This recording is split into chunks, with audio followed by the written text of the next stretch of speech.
in the front, which I am heading right now. We started in the year 2015 with just the incubation of an idea, and now the entire chamber has actually actively developed.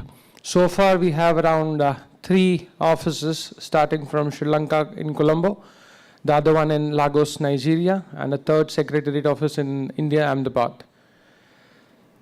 We are actively inviting people to join our board advisory and also looking at creating more number of chapter offices.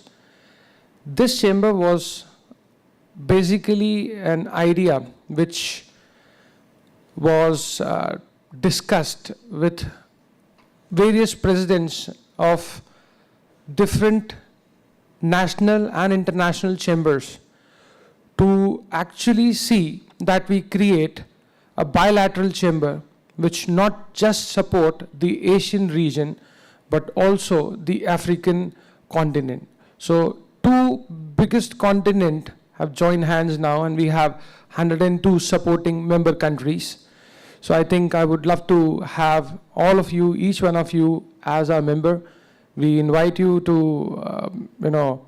see and check our website and probably get in touch with us wherever you require any of our help or assistance in terms of developing your business in that region, or whether you think that you need any kind of extrinsic help or, maybe any new technology which you would like to share with your counterparts in that region. So then probably I'm the right man to catch hold of. Thank you so much. It was really indeed a pleasure. And I think I'm looking forward to the event. All the best to all of you. And once again, I would like to thank the organizer, Mr. Amitji, and his partner for bringing such a platform and beautiful people for creating ICT for sustainable development. Thank you so much. Thank you very much, sir, and also thank you for educating all of us about the profile of all your organizations. And as he rightly said, it has to be a collective approach from all of us for creating a sustainable development society. Technology plays a very good role in that, and I think the 2 days event is going to cover all aspects of it. We are looking ahead for the event. Now, I would like to invite Shri Aninda Bose, Senior Publishing Editor of Springer, to deliver his address. A round of applause for him.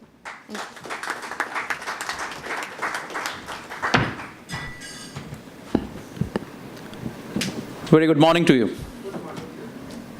A lovely day in Goa. What more to sustainability? See, ICT 4SD is having its 3rd event over here, and I'm very pleased to attend that. 2 years ago in 2016, we were here. The same dais, Nitinji was here, and we enjoyed Goa at that time also, and it was a beautiful event we had. And we came to know on that date that there are so many startups in Goa, and that was a big eye-opener on that day, that there were more than 300 successful startups, and beautiful presentations we got from startups.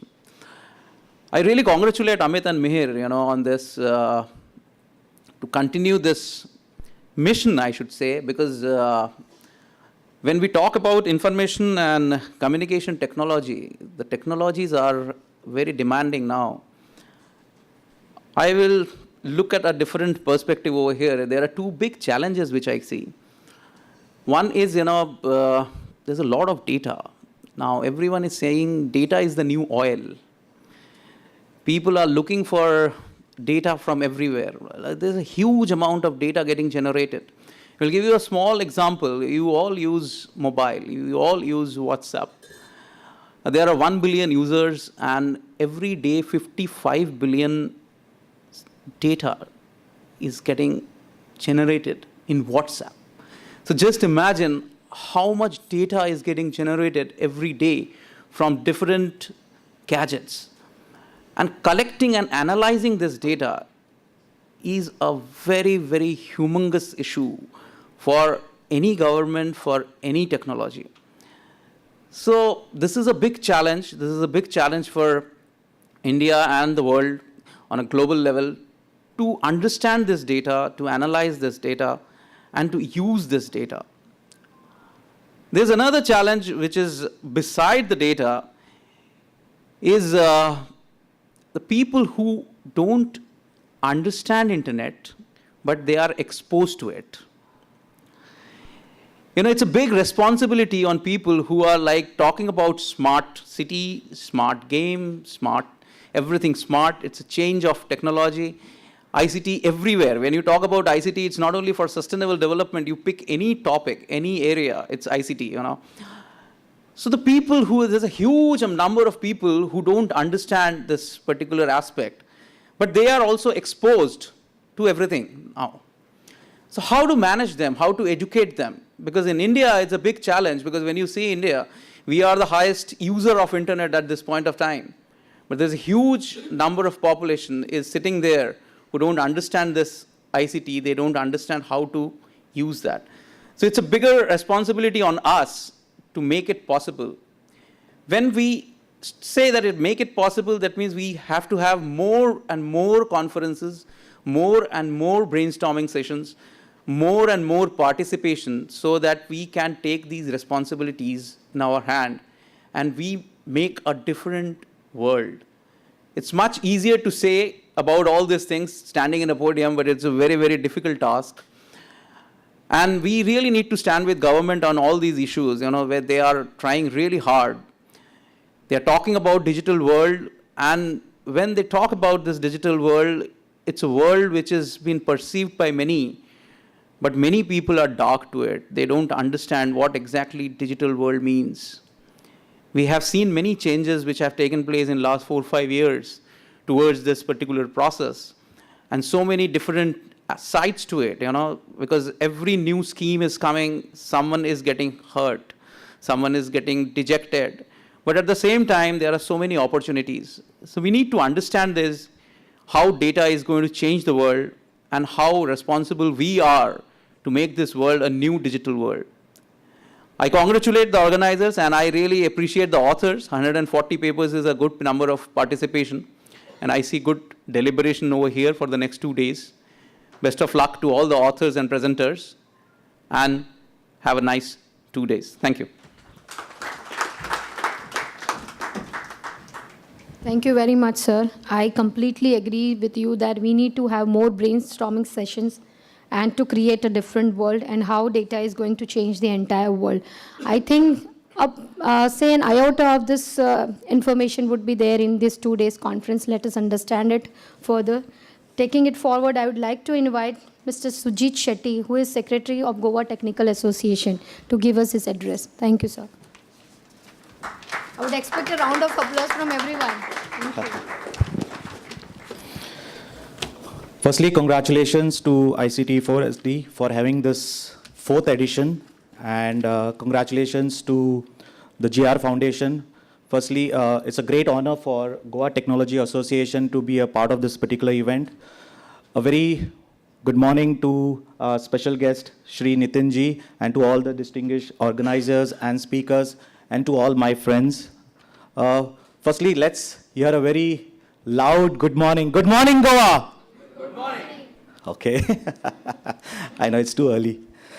Goa is very famous for sun, sand, and beaches, isn't it? But we being in the IT fraternity, we would like to add a 4th component over there, that is sun, sand, startup, and beaches, isn't it? See, Goa has more than 150 technology startup employing thousands of engineers and technology professionals doing business in every developed and developing economy in the world.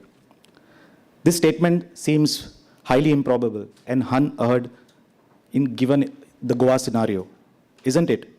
The Goa IT industry has been ignored for a very, very long time.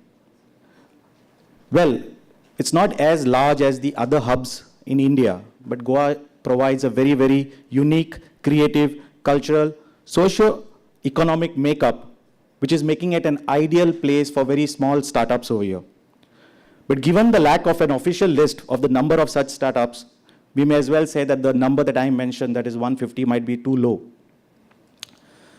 The Goa Technology Startup is an attempt by all the stakeholders in Goa to be an official voice and a representation of this flourishing industry. So with this dream in 2007, we started this association with very few members.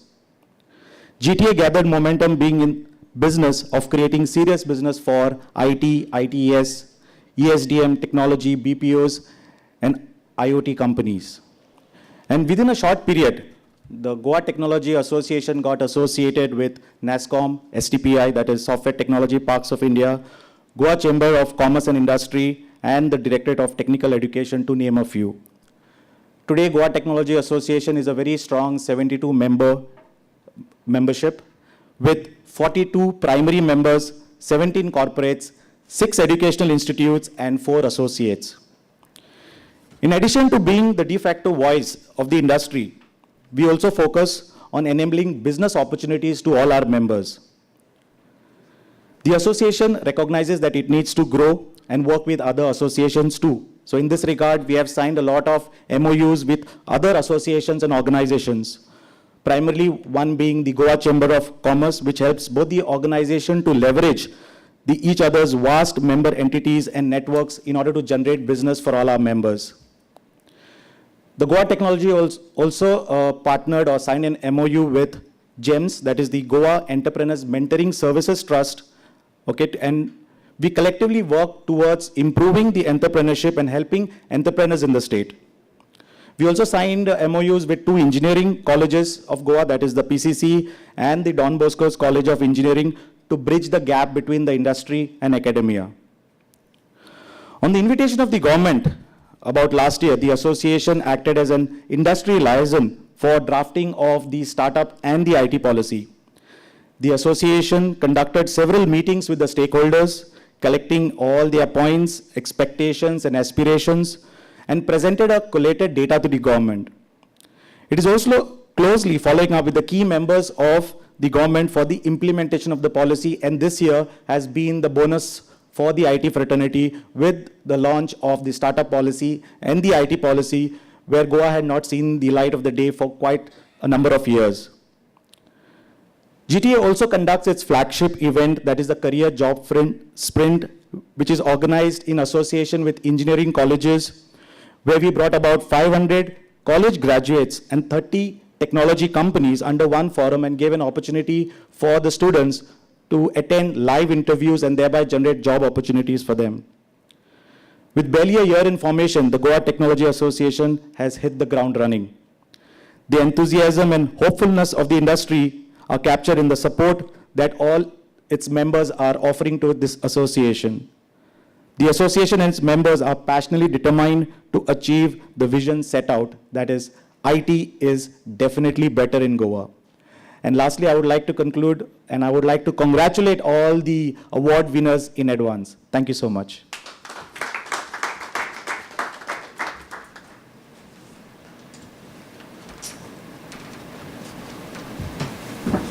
Thank you very much for sharing the profile of GTA, and I hope that we also came to know that how the association is working proactively with the government, helping in framing the policies and other things. Thank you so much, sir. And we have also seen the development of the startup industries in Goa. That's really welcoming step. Now, taking this forward, I would like to invite Professor Milan Tuba, Professor and Vice Rector, International Affairs, Singdinium University, Serbia, to deliver his address. Thank you.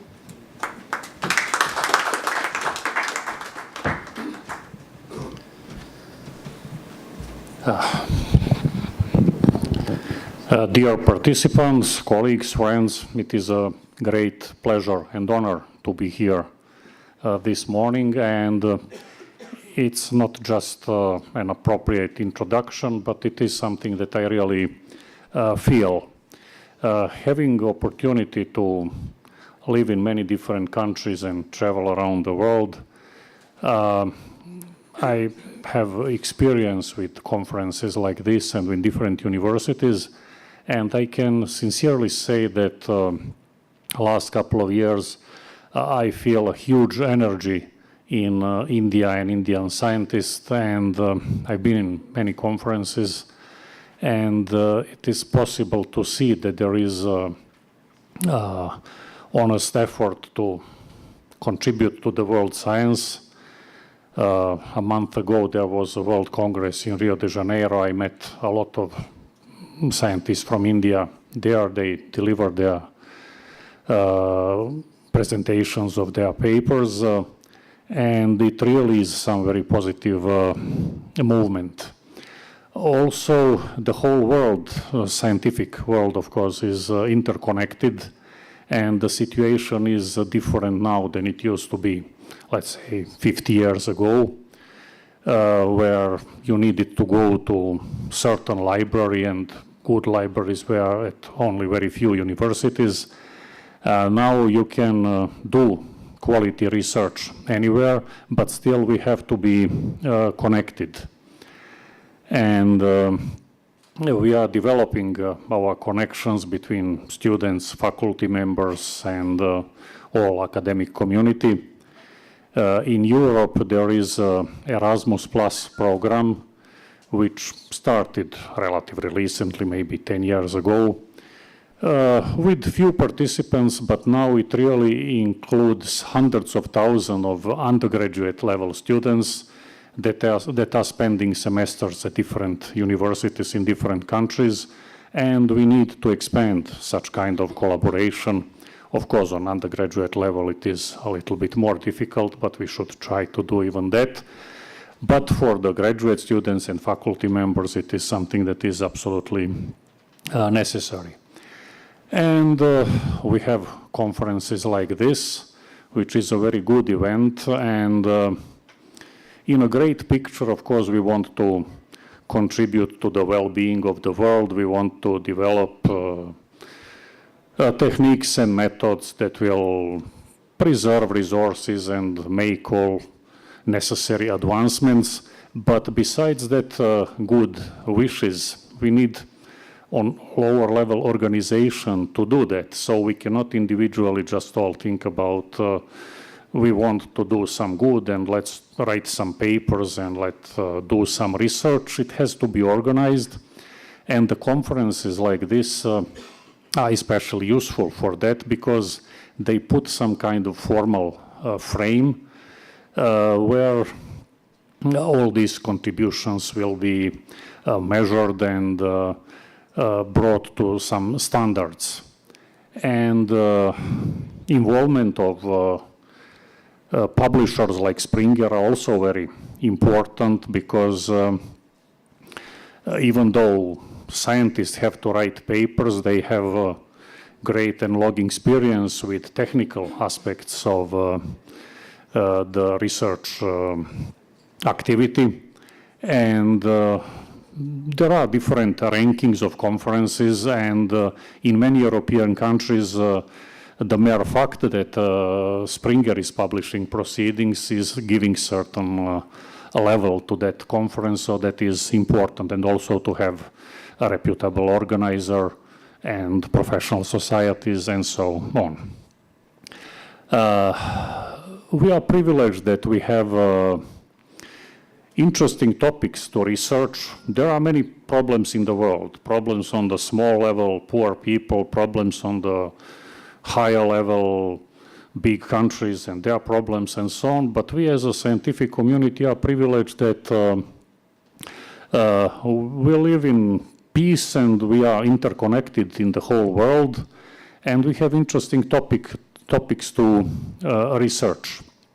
So one of the interesting topics that I'm involved in, and also many young researchers can follow that path, is optimization, because optimization is eternal topic.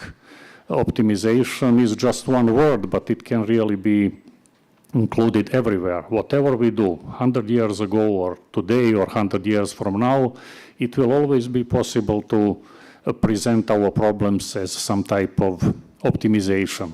And what is interesting is that even though many advanced areas are not progressing as they used to progress before, for example, airplanes are not much better today than maybe 10 or 20 years ago. We had Concorde almost 50 years ago that was a supersonic passenger airplane. So it really is more difficult to make progress there. However, in optimization, we are practically at the beginning because hundreds of problems really can be reduced to something very simple. Probably most of you have heard about a very simple, almost primary school problem of traveling salesmen, where you want to visit a number of cities and minimize the cost. It looks very naive. However, it turns that that problem is really, with the most powerful computers, unsolvable in a reasonable time. You may need thousands of years, and a huge number of practical problems reduce to that problem. Of course, it's not really interesting to save money for traveling salesmen, but many other problems are equivalent to that problem. And in that area, we have a huge research activity, and it doesn't seem that it will end soon. So we have the framework, we have the infrastructure like these conferences and our world academic community. We have our topics, so we can make our contribution and do our research and try to find better solutions to small problems, which will probably eventually sum in a better world, but that is up to other powers. Okay. Thank you very much.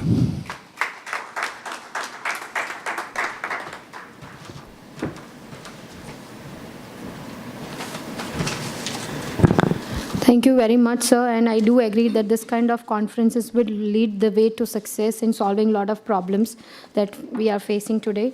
Now is the time for the awards, for which we are waiting since long. So I would like to call upon for the first award.